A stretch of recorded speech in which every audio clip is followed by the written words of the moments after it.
amigos. Bem-vindos à 107ª aula do nosso curso de filosofia. Hoje vamos pensar a partir de Pierre-José Proudhon, um filósofo político e anarquista francês. Proudhon nasceu em 1809 e morreu aos 56 anos em 1865. Isto é um pensador do século XIX, plenamente no século XIX. E Proudhon, diferentemente de muitos filósofos, de muitos intelectuais, escritores, Proudhon veio de uma família muito pobre. E, de fato, ele viveu na dificuldade financeira a vida toda. Ele nunca ficou rico, embora em algum momento tenha podido viver a partir da sua produção. Aos 18 anos, o Proudhon começou a trabalhar como aprendiz numa prensa tipográfica, passou a aprender a operar essa prensa. Aos 20 anos ele se tornou revisor de uma tipografia, e ali como revisor ele começou a ler e ter contato com obras de escritores, de intelectuais franceses da época, em Besançon, que era a sua cidade. E ali foi o primeiro momento em que, de fato, ele travou contato com a alta cultura. Antes, em casa, ele tinha poucos livros, eram mais livros religiosos, livros infantis, mais pouca coisa.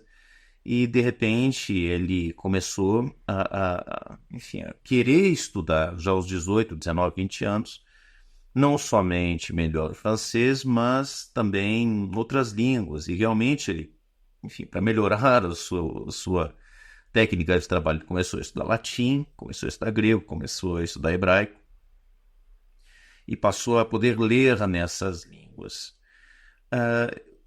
Aos 22 anos, Proudhon recebe o certificado, ele se torna um profissional, certificado, reconhecido, e não pode mais trabalhar como aprendiz. E aí ele começa a procurar trabalho e não encontra. Ele tenta trabalhar no mercado editorial, não consegue. Ele tenta uma vaga de professor em escolas, ele não consegue. Até que ele conhece, ele retoma contato com um autor que ele havia conhecido no seu trabalho, que é o Gustave Fallot, que lhe oferece uma ajuda para ir estudar filosofia em Paris. E Proudhon vai e fica, na casa, no apartamento de Gustave Fallot. Mas Proudhon se sente um pouco deslocado, porque ali em Paris havia uma comunidade de intelectuais que estudavam e que discutiam, que se reuniam e discutiam de fato a partir de bases acadêmicas que faltavam ao Proudhon. E por isso Proudhon preferia estudar sozinho, escrever sozinho, de acordo com o seu próprio estilo, né, que não era nada acadêmico. Então ele acaba retornando por ocasião de uma epidemia de cólera. Ele acaba retornando a Besançon, né, até porque o próprio Gustavo Fallot já não poderia mais apoiá-lo, porque perdeu sua renda também. Então ele retorna a Besançon e ali ele vai estudar. Tempos depois, né, aos 29 anos, ele participa de um concurso literário e ele fica ali qualificado para receber uma bolsa para estudar em Paris, né? Então ele recebe essa bolsa de 3 anos, de 1.500 francos, e vai para Paris, onde ele começa a participar do mundo acadêmico e político, de fato, da capital.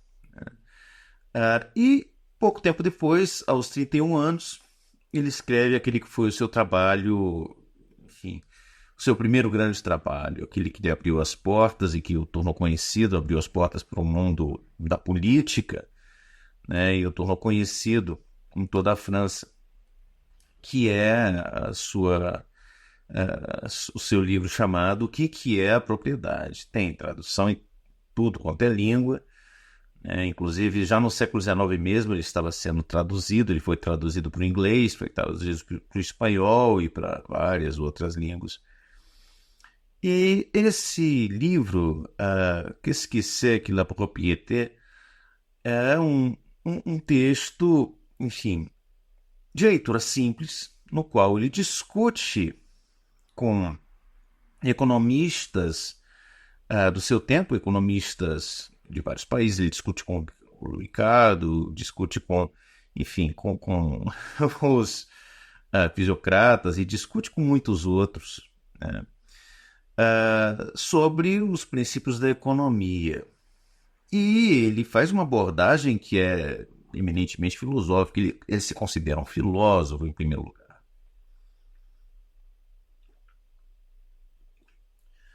O que é interessante é que esse livro que ele escreveu aos 31 anos, juntamente com alguns outros trabalhos menores, acabaram levando-no à corte. Ele foi acusado, né? Enfim, de promover ideias contrárias ao regime. E ele se defendeu, questionando a corte a respeito dos conteúdos desse seu livro, e a corte não conseguiu responder direito e acabou percebendo que não poderia condená-lo, né? O júri acabou percebendo que não poderia condená-lo por um livro que eles não compreenderam, que os membros do júri realmente não compreenderam. Então, como é que eles iam dizer que aquele livro tinha ideias inaceitáveis se eles nem entendiam direito o que estavam julgando? Então, nessa base, ele foi liberado e não foi punido, né, desta vez. Agora, quais são as ideias centrais dessa obra que foram muitíssimo influenciaram, por exemplo, o próprio Marx? Embora depois o Marx e o Proudhon acabassem discordando de várias outras teses, o Proudhon discordava da forma de socialismo proposta por Marx, que seria um socialismo autoritário, né? E o Marx acreditava que o Proudhon não havia sido suficientemente científico no seu estudo sobre o trabalho e sobre a própria produção da riqueza e da propriedade, enfim. Então eles acabaram discordando muito, e discordaram em essência porque o Proudhon, embora sempre tivesse classificado a si mesmo como um socialista, cunhou uma palavra nova para definir a sua posição, que era o anarquismo. Ele era um anarquista antes mesmo de ser um socialista. O seu tipo de socialismo era um socialismo anarquista.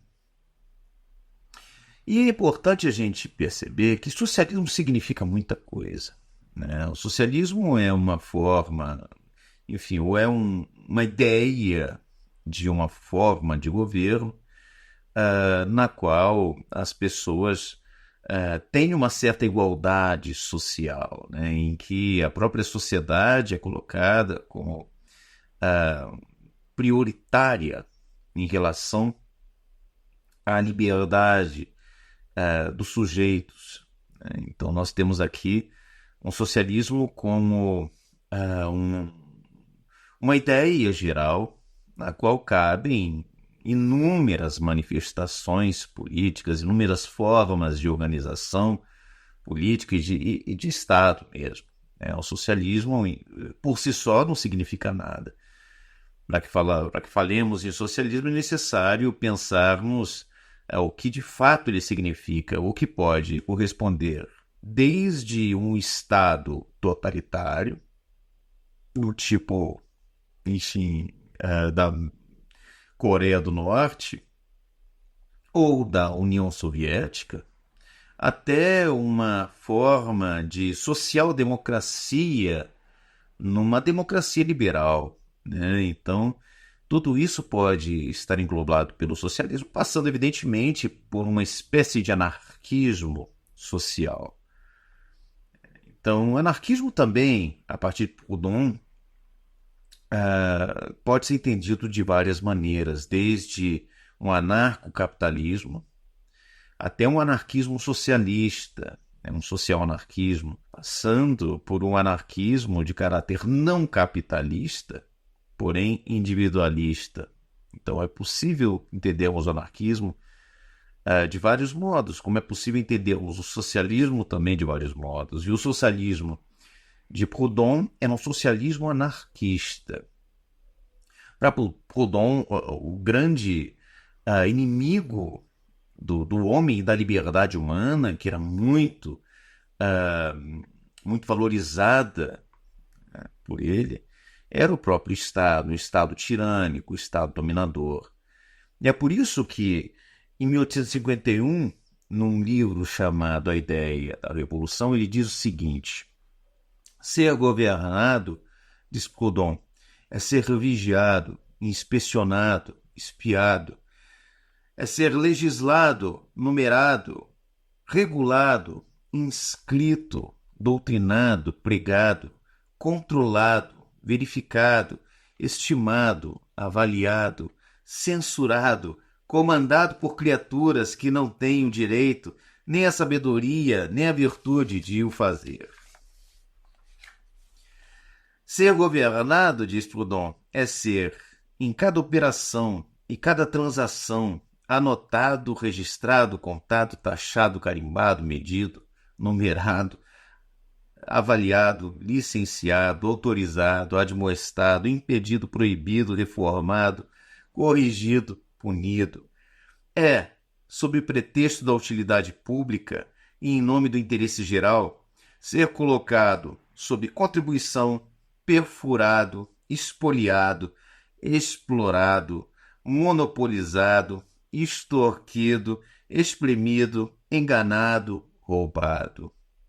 Depois, a mais pequena resistência, a primeira palavra de queixa, é ser também reprimido, multado, vilipendiado, assediado, perseguido, maltratado, espancado, desarmado, amarrado, sufocado, preso, julgado, condenado, fuzilado, deportado, sacrificado, vendido, traído.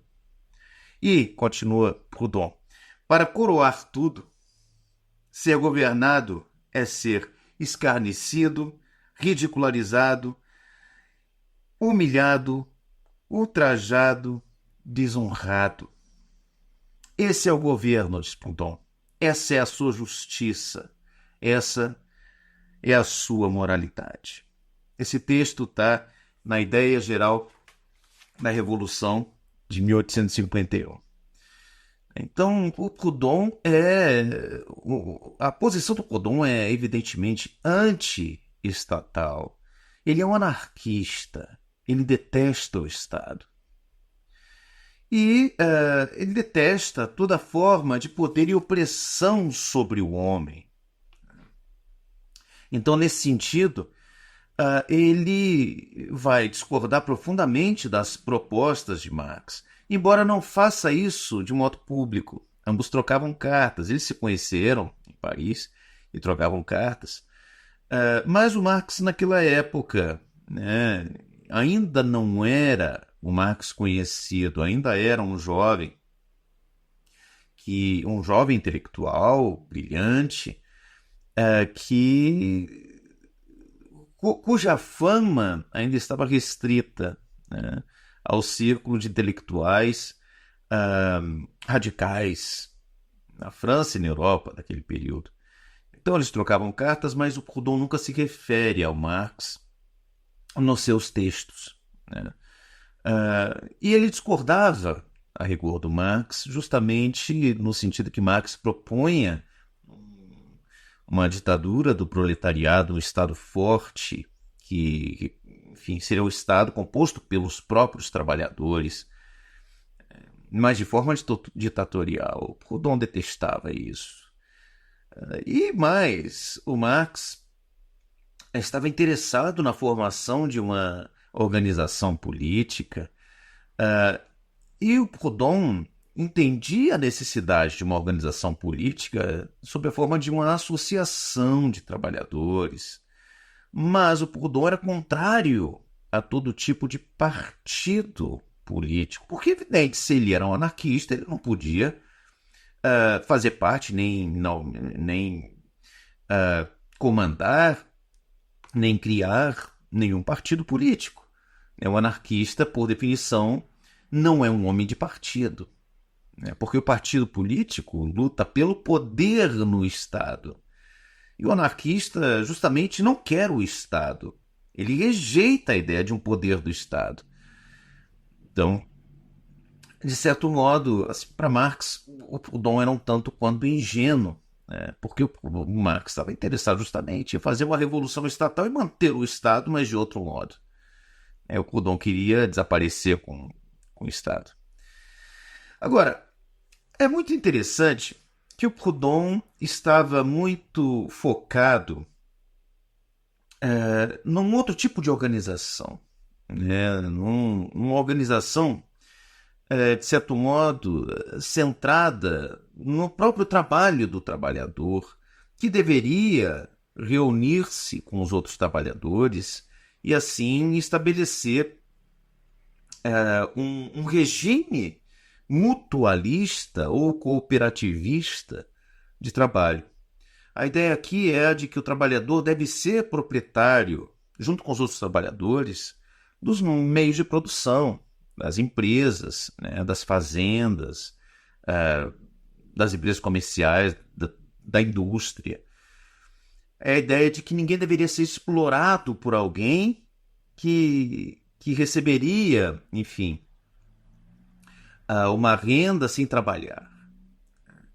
Então, o Dom pensava que era necessário haver trabalho, era necessário haver empresas, era necessário haver fazendas, era necessário haver uma produção industrial, agrícola, comercial. Todavia, essa produção deveria ser empreendida pelos próprios trabalhadores. E eles deveriam ter, inclusive, acesso ao capital, né? Eles deveriam ter acesso à propriedade e ao capital. E aí vem aquela expressão famosa de Proudhon: a propriedade é um roubo. E vamos explicar o que ela significa exatamente, né? Porque, veja, essa organização de Proudhon, de um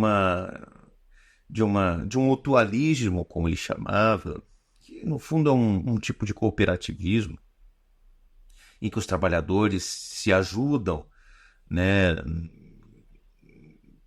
criando e mantendo e produzindo numa determinada empresa ou num determinado pedaço de terra, né? Esse mutualismo deveria ser o modelo fundamental de produção da sociedade, né? Um modelo no qual os trabalhadores gerenciam a própria produção, sem haver um proprietário. Eles são os proprietários, né? Sem haver um proprietário que não trabalha, um proprietário que está numa outra classe social. Então, numa produção mutualista ou cooperativista, não há uma exploração propriamente. Não há a mais-valia. A mais-valia retorna ao próprio trabalhador e os produtos são oferecidos justamente pelo valor de produção deles e não por um valor maior, porque não há necessidade de um lucro para o proprietário ou de uma mais-valia, né? Se houver lucro, será em função do próprio trabalhador. Então, nós temos aqui um trabalho que produz justamente aquilo que será vendido pelo seu próprio valor de produção, né? Então, e um lucro voltado ao trabalho do trabalhador não é exatamente um lucro, porque diz respeito à própria sobrevivência dele, né? Isto é, o Proudhon é contra o lucro, né? E o mutualismo significa justamente um anarquismo associado a um socialismo num modo de produção de uma determinada sociedade. E o Proudhon também é favorável, portanto, a uma organização política que é baseada em pequenos centros, né, urbanos ou rurais, em pequenas comunas que se autogerem. Então, o Proudhon é contra a ideia de um Estado grande, forte, que centraliza o poder. Ele é a favor de um poder descentralizado e de uma liberdade completa para essas comunas, para esses povoados, a rigor, para aquilo que os gregos chamavam os demoi, né? Vocês sabem, a democracia é uma ideia grega, né, que surge ali em Atenas e em algumas outras polis. Polis é o plural de polis. E o que significa democracia? Assim, tradicionalmente se diz é o governo do povo, mas originalmente não significa isso. Aristóteles explica bem que democracia, na verdade, é o regime no qual os povoados governam. E os povoados tinham justamente o nome de demoi, um povoado e um demos, plural demoi, né? E quando os povoados vão mandar os seus membros, né, por meio de sorteio entre os cidadãos elegíveis, o povoado vai mandar os seus membros para a Assembleia em Atenas. Eu estou falando aqui, claro, da polis de Atenas, né? Quando os seus demoi, os seus povoados vão mandar os seus membros para a Assembleia, que tem lugar no centro de Atenas, eles justamente constituem um governo baseado nessa divisão territorial, nessa divisão política. É por isso que é chamado de democracia, o governo dos povoados. Cada povoado manda os seus representantes para a Assembleia Central. Então, o Proudhon é a favor de um governo dos povoados, dos demoi, por assim dizer, no qual cada povoado teria a liberdade política, legal, né? E veja que, neste sentido, Proudhon deixa bastante claro que ele é um opositor do nacionalismo. E ele fala isso com todas as letras.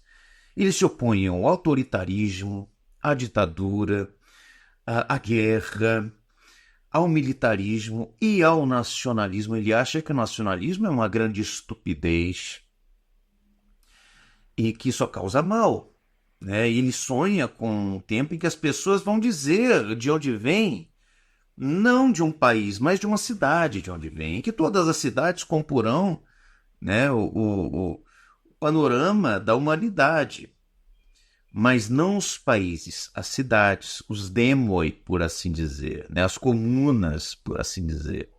Isso significa que Proudhon é contra a concentração do poder. Ele é contra também a concentração da propriedade. E agora vamos falar do conceito central aqui do pensamento de Proudhon, que é o conceito de propriedade. O que é propriedade para Proudhon? Ele é conhecido por aquela frase que eu já disse: a propriedade é um roubo. Mas o que ele quer dizer com propriedade aqui, nessa expressão? E por que a propriedade é um roubo para Proudhon? O Proudhon é contra a propriedade privada. Mas o que é isso, a propriedade privada? Isso significa que as pessoas não podem ter livros, canecas, uma casa, um terreno. Enfim, Proudhon é contra todo tipo de propriedade? Não, ele não é.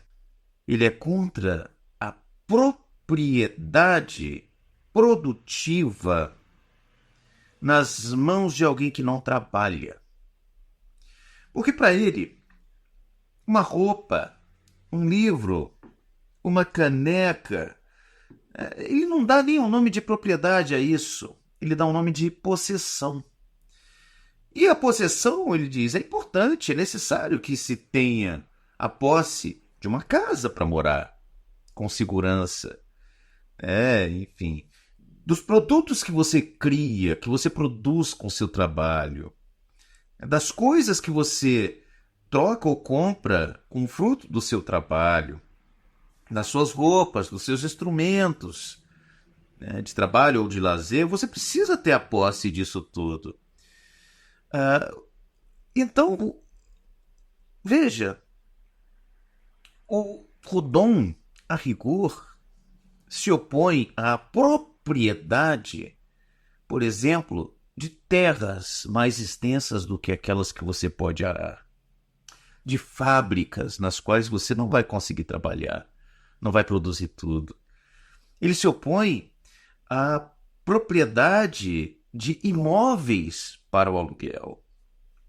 E ele diz que isso tudo é roubo, porque, a rigor, trata-se de um ato de violência contra as pessoas. Você ter mais do que precisa, enquanto tem gente que precisa pagar, ou seja um aluguel, seja uma mais-valia, né, para sobreviver.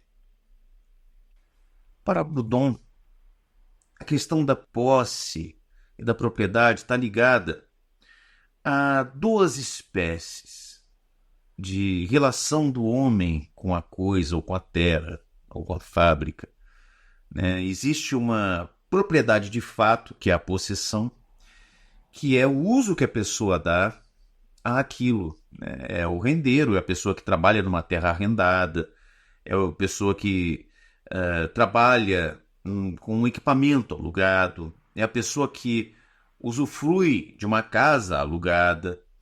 Né? Então a pessoa está tendo uma propriedade de fato, que é a posse da coisa. Né? A pessoa está possuindo aquele objeto. Isso, para Proudhon, significa que essa pessoa de fato é a dona daquilo, né? Porque ela está usando aquilo para viver.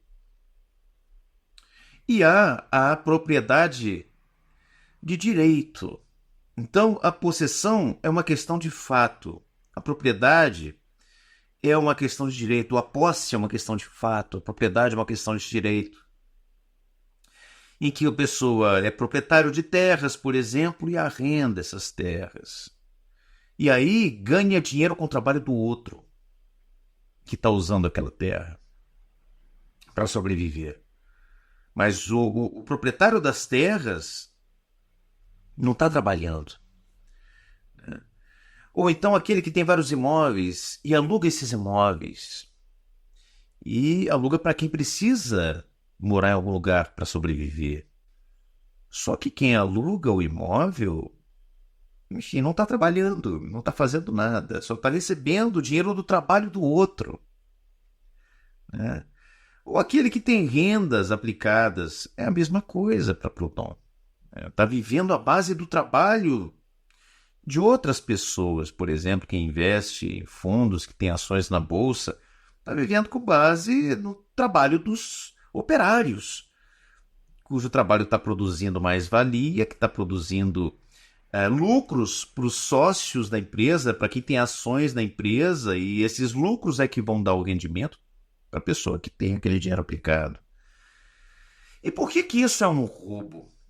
Porque toda posse de algo que não se pode produzir, e toda posse de algo que você não pode usufruir naquele momento, né, como uma casa, por exemplo, foi constituída a partir de uma delimitação artificial, de uma delimitação convencional, que vem da própria ideia de que um dia alguém chegou numa terra, delimitou e falou: isso aqui é meu, e constituiu-se assim uma posse legal, jurídica daquele, né, o que se torna uma propriedade jurídica daquele pedaço de terra, e as pessoas acreditaram, até porque a função do Estado acaba por ser justamente garantir a propriedade, né, garantir que as pessoas com terras manterão as próprias terras, então se alguém quiser invadir vai ser tirado ou morto pela polícia, sendo que a pessoa não trabalhou para ter aquela terra.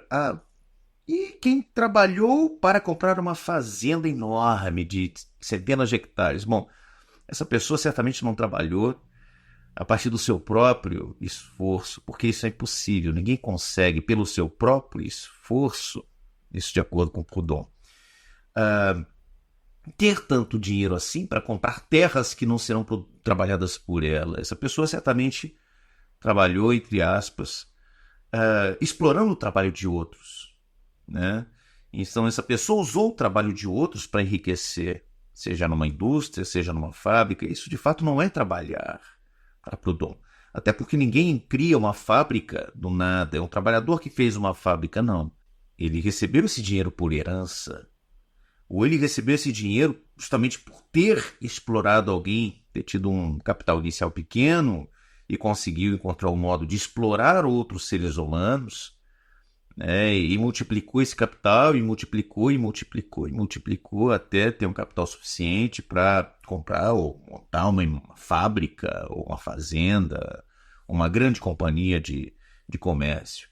Mas toda companhia de comércio grande, toda fábrica, toda fazenda, ou vem simplesmente da delimitação de um terreno que não pertencia a ninguém, ou portanto pertencia ao povo, pertencia a todos, né? E de repente é roubado por uma pessoa só.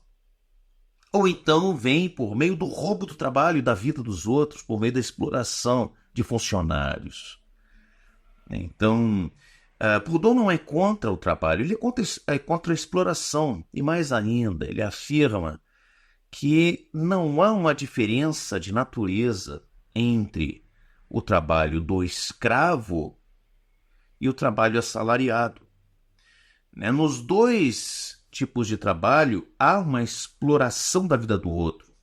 O outro cede a sua própria vida, o seu próprio tempo de vida, o que é a própria vida, para que um senhor, para que um patrão, para que um chefe, para que um proprietário possa acumular o capital, possa produzir a propriedade, né? Então, o trabalhador ou o escravo não são senhores, o funcionário ou o escravo, o trabalhador para os outros, né? O escravo não são senhores do seu trabalho. Eles não recebem o fruto integral do seu trabalho. Eles são justamente expropriados, eles são roubados, eles são lesados todos os dias pelo seu patrão ou pelo seu senhor. Eles são alienados daquilo que eles produzem. Portanto, eles estão numa situação de injustiça. Uma situação de injustiça absoluta. Porque eles estão perdendo a própria vida. Eles, por necessidade da ordem capitalista, estão dando a sua vida para o enriquecimento dos outros, sem poderem realizar os seus próprios propósitos de vida. É contra isso que o Proudhon está lutando. Agora, veja que interessante, já no fim da vida, o Proudhon vai afirmar expressamente que a propriedade também é liberdade, a propriedade naquele primeiro sentido, da posse. E ele afirma que a propriedade é a única garantia que as pessoas têm contra a autoridade do governo, né? Então é por meio da posse de uma casa, é por meio da posse da propriedade, e mais, é por meio da família, é por meio das ligações familiares em torno de uma casa, em torno de um trabalho, em torno de uma oficina de trabalho, dos instrumentos de trabalho. É aí que o indivíduo consegue se contrapor ao poder governamental. Então ele vai trabalhar intelectualmente num fino equilíbrio entre a propriedade como roubo e a propriedade como liberdade. Proudhon vai tratar desses dois lados dialéticos da propriedade. Ela é roubo e ela é liberdade também. Mas quando que ela é roubo? Quando essa propriedade é subtraída à sociedade, ou quando ela é produzida a partir do roubo do trabalho do outro, do roubo da força de trabalho do outro, né? Agora, ela é legítima, a propriedade como posse é legítima também. E é a própria liberdade, ou é o que possibilita a liberdade quando? Quando essa propriedade é constituída a partir do seu próprio trabalho. Né? Quando essa liberdade é constituída, ou quando essa propriedade é constituída como um produto do seu esforço, da sua vida. Né? E tem que ser um produto que corresponde integralmente ao seu trabalho. De fato, quem produz com seu trabalho, né, um produto tem todo o direito sobre esse produto e pode fazer dele o que quiser, pode vendê-lo se quiser. Em outras palavras, o Proudhon não é exatamente um pensador contrário a todo e qualquer tipo de propriedade. Vejam bem, ele é contrário à propriedade que surgiu de um ato convencional de delimitação de um terreno, ou então da propriedade que surge a partir de um processo de exploração dos outros seres humanos. Né? E, evidentemente, ele vai ser contra a propriedade que vem também, enfim, da herança. Ele achava um absurdo que alguém pudesse herdar aquilo que foi produzido pelos pais, né? Uma fábrica, um terreno, um território. Para Proudhon, não, todo mundo tinha que ter o direito ao terreno. Se você quer plantar, você tem que ter o direito a ter a posse de um terreno. E ninguém deveria ter um terreno maior do que aquele que pode trabalhar. Né? Ou então um terreno grande, ok, mas que todos trabalhem, que muitos ali trabalhem e tenham o mesmo direito de receber o fruto daquele trabalho. Né? Se nós quisermos juntar 100 pessoas para trabalhar numa grande fazenda, cada um junta os seus terrenos ali. E ok, todos serão seus próprios chefes, com autonomia. Então vamos organizar uma escala de trabalho, uma definição de quem vai fazer o quê, e vamos trabalhar juntos e vamos ter o fruto do nosso trabalho.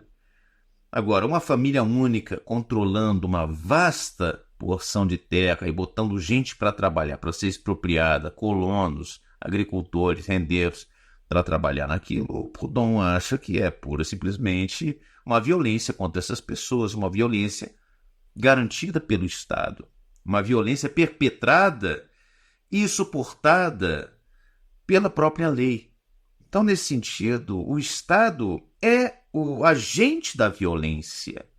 O Estado é o perpetrador da violência que é realizada para proteger o interesse dos ladrões. Né? Porque, de fato, é isso que o Proudhon afirma. Quem tem imóveis alugados é um ladrão. Quem tem várias casas e ganha dinheiro com esses aluguéis é um ladrão, para Proudhon. Quem tem fazenda e bota a gente para trabalhar na fazenda, pagando um salário, é um ladrão. Né?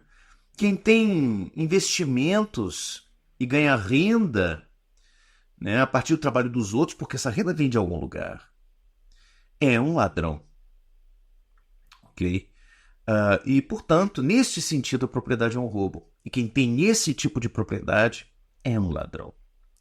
Então, a única propriedade legítima para Proudhon é aquela que vem do próprio trabalho. Né? E aquela que vem do trabalho dos outros deveria pertencer aos outros. Se você se apropria do fruto do trabalho alheio, você é um ladrão. Para Proudhon. O direito à propriedade, a esse tipo de propriedade, é puramente convencional, não é natural. Como dizia Locke, aliás, ele comenta a obra de Locke ali no começo, do que é a propriedade. Ele vai tentando refutar justamente os filósofos que afirmam que a propriedade é uma entidade natural. É como Locke faz no segundo tratado sobre o governo, aliás. Muito bem. Agora,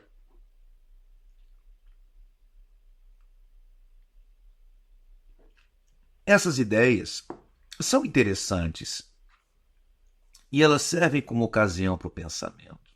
Vejam que essas ideias de Proudhon não são exatamente, imediatamente ideias de esquerda. E não são exatamente, imediatamente, ideias de direita também.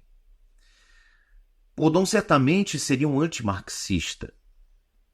Ele certamente seria contrário a toda forma de organização política socialista, como ele era contrário à forma de organização política baseada no poder que sustenta a propriedade, no poder capitalista que sustenta a propriedade.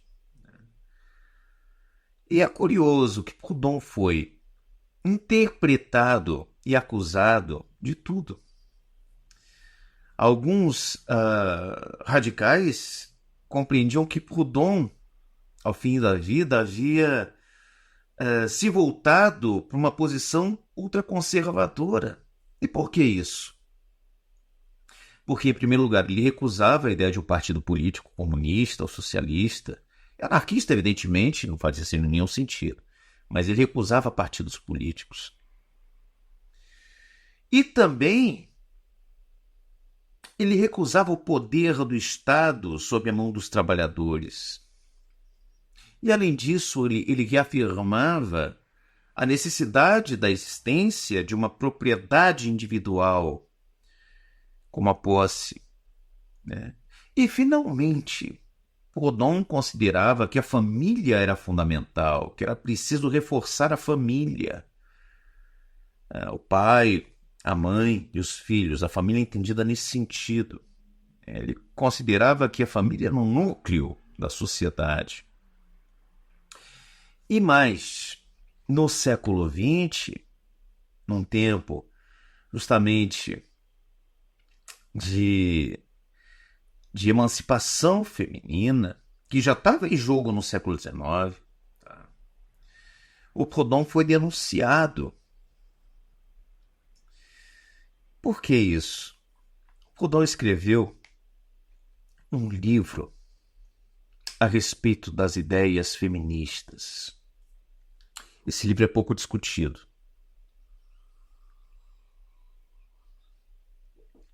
E pouco discutido por quê? Porque, de certo modo, ele suja a imagem de Proudhon de forma irrevogável. Trata-se do livro chamado A Pornocracia. Esse livro está disponível em PDF na internet, em francês e em espanhol.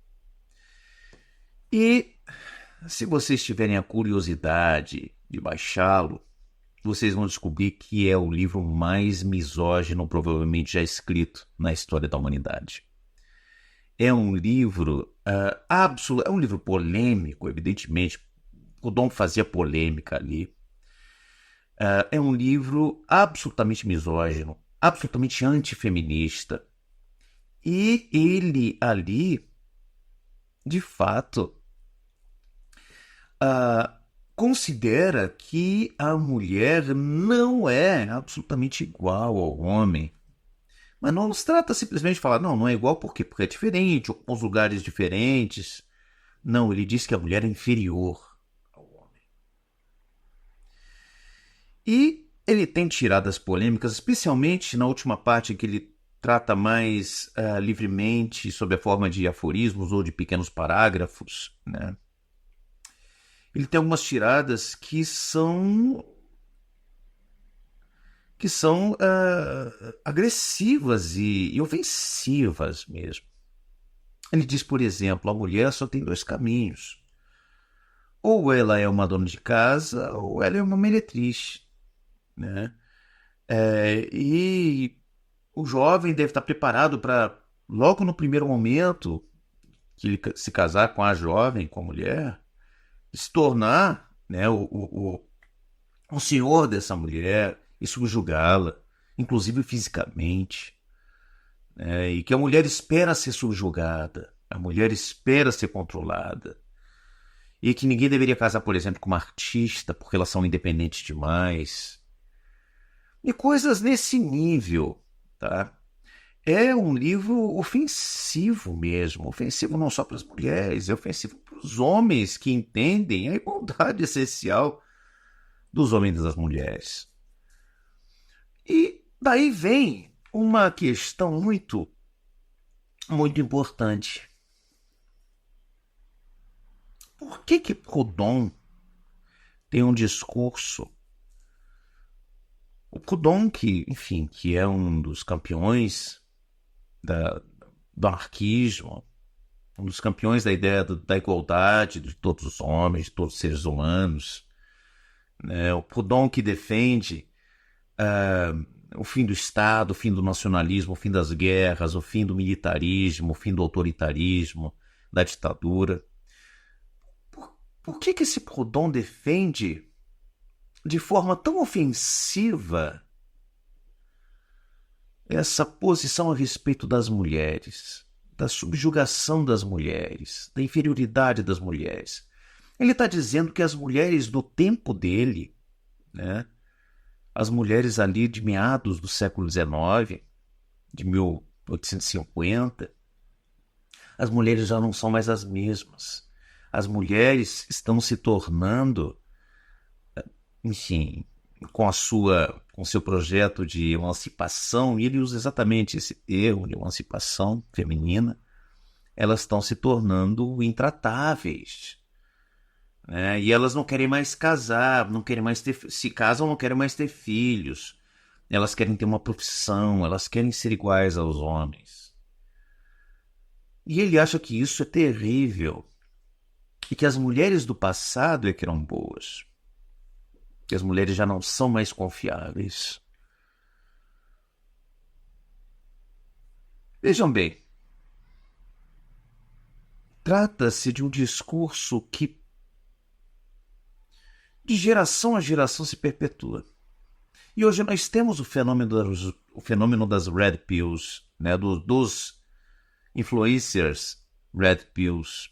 O que é isso? Se vocês nunca ouviram falar, são jovens, ali entre 20 e poucos anos, 30 e poucos anos, que produzem vídeos, né, e textos, e às vezes escrevem livros, com um teor parecido com aquele que Proudhon escrevia há 170 anos. Talvez não de modo tão claro como Proudhon escreveu. É o que eu disse, esse livro de Proudhon talvez seja o livro mais misógino da história. Né? Mas eles escrevem e gravam vídeos com teses bastante agressivas e ofensivas às mulheres. E por que isso? Vejam, eles dizem que as mulheres não são mais as mesmas, as mulheres do século XXI já não são mais as mesmas, dos anos 2010, 2020. É exatamente o que Proudhon dizia sobre as mulheres de 1850. Então nós temos aqui uma manifestação de um fenômeno que aparece desde a antiguidade, que é o fenômeno dos jovens, né, das novas gerações, sendo, de algum modo, tratadas como incapazes ou como incontroláveis, ou como preguiçosas, ou como devassas, essas novas gerações em relação às gerações mais antigas. Veja, nós temos textos na Grécia Antiga, no Egito Antigo, sobre essa imbecilidade dos jovens, né, que não têm responsabilidade nenhuma, que não têm inteligência, que não estudam, que não trabalham. Desde a antiguidade já existe esse discurso.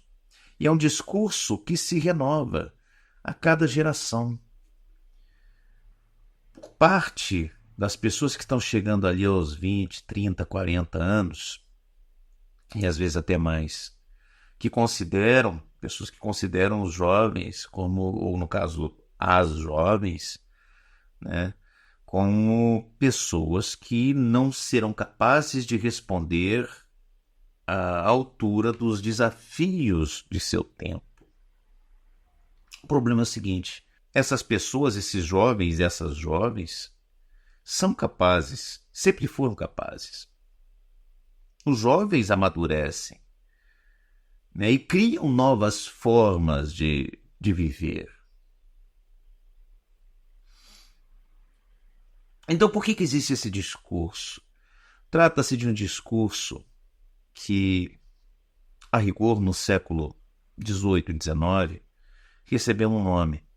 E eu penso que podemos aplicar esse nome mesmo anacronicamente às posições que nós encontramos semelhantes em todos os tempos, no passado, hoje em dia. Trata-se da posição romântica. Uma das facetas do romantismo é justamente a ideia de que o passado era bom, o presente é mau e o futuro será pior ainda. Trata-se da idealização do passado, das boas origens, a valorização da história, mas da história das vitórias, das conquistas, da honra, da glória, né? Enquanto que o presente é o tempo da dissolução e o futuro, sabe-se lá, será o tempo, né, do fim do mundo, porque os novos jovens serão incapazes de tocar as coisas tais como têm sido tocadas até hoje. Vocês já viram, certamente, algum meme, alguma imagem, ou alguém dizendo algo como: imagina só, em 1944, os jovens de 18 anos estavam portando fuzis e pulando de paraquedas para libertar a Europa contra o nazismo, né? E hoje em dia os jovens estão de cabelo amarelo, cabelo verde, usando roupas esquisitas, falando de um jeito esquisito, né? Imagina só, naquele tempo, em 1944, é que nós tínhamos pessoas de verdade, homens de verdade. Hoje em dia não. Hoje em dia, dizem essas propagandas, ou esses memes, né? Hoje em dia tá tudo perdido, imagina! Aí botam as fotos comparando o jovem de 1944 com fuzil, capacete, 18 anos, e o jovem de 18 anos hoje, todo com aquela roupa estranha, colorida, cabelo verde. Veja bem, quando eu vi pela primeira vez esse tipo de meme, né, ou de, sei lá, esse tipo de imagem, eu na hora lembrei o seguinte: esses jovens de 1944, entre aspas, salvando a Europa, cresceram e nos anos 60 quase levaram o mundo à destruição por uma guerra atômica. Eles não são modelos, né, de inteligência, de vigor, de coragem, de humanidade. Não são absolutamente.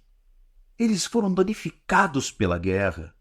Trata-se de uma geração danificada profundamente, psiquicamente, pela guerra. Quando eu digo psiquicamente, o que é a psique? É a alma, é o espírito, danificada espiritualmente pela guerra, que quase destruíram o mundo 20 anos depois.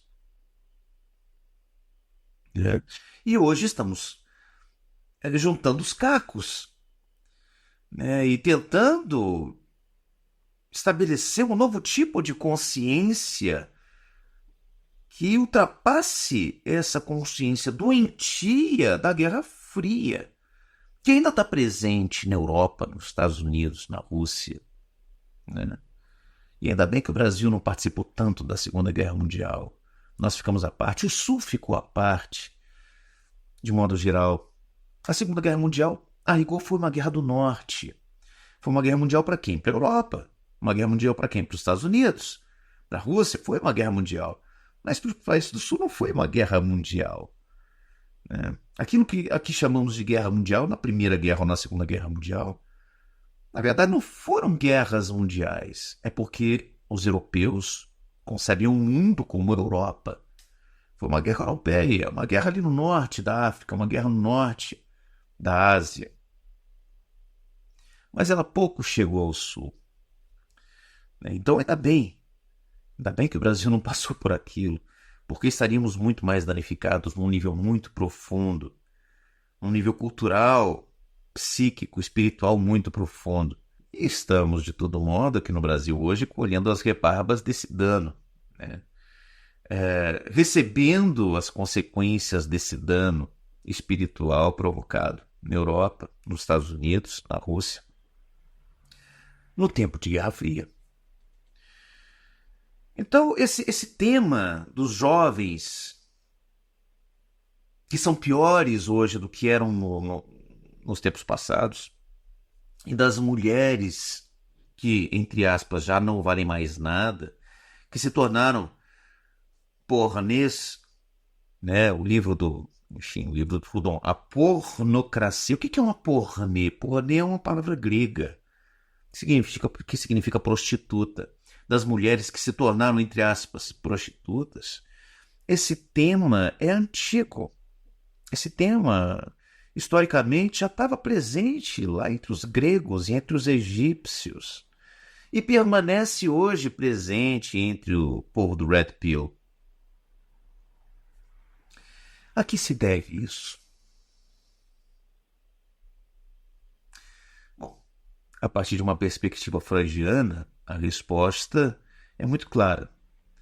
Trata-se de homens que não conseguiram escapar do complexo de Édipo e que esperam ver em toda mulher aquela santa que havia sido a mãe, sem perceber que a mãe é uma mulher como todas as outras, né? Uma mulher que, enfim, que vive como todas as outras, ou que viveu como todas as outras, com toda a riqueza e com toda a dor e com toda a tragédia de ser humano e de ser mulher, né? E que a mãe, enfim, também é uma mulher que, se eles fossem o pai, eles ficariam irritados com muitas coisas, mas não, como é o filho, o Édipo, o pequeno Édipo, enfim, só vê a mãe como a santa, como aquela mulher intocável, como a Nossa Senhora. A minha mãe é santa, era santa. Então essa é a ideia do homem que ainda está vivendo sem ultrapassar o complexo de Édipo, né? E o problema é que ele sempre vai comparar as mulheres que ele encontra com a imagem idealizada da mãe. Então nenhuma mulher vai ser boa o suficiente. Por quê? Porque ela pode me trair, como se isso fosse assim, o problema mais sério da existência. Né? Por quê? Porque ela vai me enganar, como se isso fosse o problema mais sério da existência, como se não houvesse coisas muito mais importantes para pensar e para viver do que ficar com essas neuras infantis da mãe o abandonar, né? Enfim, trata-se, sob a perspectiva freudiana, e que eu suspeito que esteja correta nesse aspecto, de uma infantilidade. Uma infantilidade na qual caem mesmo filósofos anarquistas, como Proudhon, né? É evidente que ele estava falando aqui do fato de que, infelizmente, as mulheres não são como a minha mãe. Minha mãe, que era tão perfeita, cozinheira, pobre, e que se resignou a ficar ao lado do meu pai, sem reclamar. Bom, ele não é o próprio pai. Ele não sabia como era a relação dos dois. Os filhos não sabem. Enfim, trata-se disso. O Proudhon é um pensador muito interessante e que vale a pena ser lido, né? Muito especialmente a obra dele, O que é a Propriedade. Porque ali nós pensamos algumas questões que fazem sentido até certo ponto. Nós realmente somos levados a ter um pouco menos de ingenuidade no que diz respeito ao trabalho. E esse pensamento, depois nós veremos em Marx, vale a pena ser pensado, mesmo que seja para provocar-nos uma resposta. Nós devemos ler. A obra de um pensador, de um escritor, deve ser avaliada pelo quê? Pelo que ele produziu de melhor ou de pior? Em segundo lugar, a obra de um escritor deve ser avaliada a partir somente das ideias que lá estão presentes? ou também deve ser avaliada em função da sua vida, das suas escolhas políticas, afetivas? Porque se esse for o caso, se nós tivermos que avaliar a obra de um autor pelo que ele escreveu de pior, muitos filósofos, muitos escritores terão que ser jogados no lixo. E se tivermos que avaliar a obra de um filósofo pelas suas posições políticas, muitos filósofos essenciais terão que ser abandonados. Aristóteles tentou justificar a escravidão. Rousseau abandonou todos os seus filhos para a adoção. Heidegger foi membro do partido nazista e foi nazista.